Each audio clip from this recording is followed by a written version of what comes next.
அனைவருக்கும் என் அன்பின் வணக்கம். நான் உங்கள் நெல்லை அன்புடன் ஆனந்தி.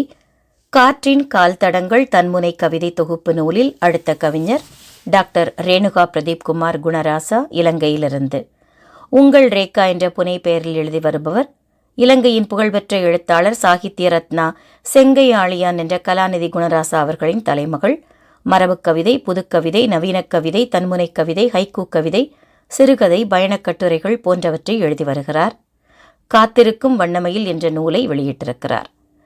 வீழ்த்தப்பட்டது முடியரசு, உயர்த்தப்பட்டது குடியரசு.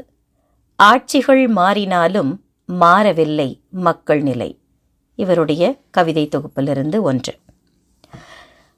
முடியரசாக இருந்தால் என்ன, குடியரசாக இருந்தால் என்ன? ஒரு திரைப்பட பாடல் கூட வரும், ராமன் ஆண்டாலும் ராவணன் ஆண்டாலும்ங்கிற மாதிரி.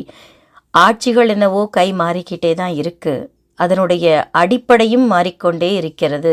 மாறாத ஒன்றே ஒன்று இன்று மக்கள் நிலைதான் என்பதை ஒரு சமூக விழிப்புணர்வு கவிதையாக கவிஞர் அவர்கள் எழுதியிருக்கிறார்கள். வாழ்த்துக்கள், நன்றி.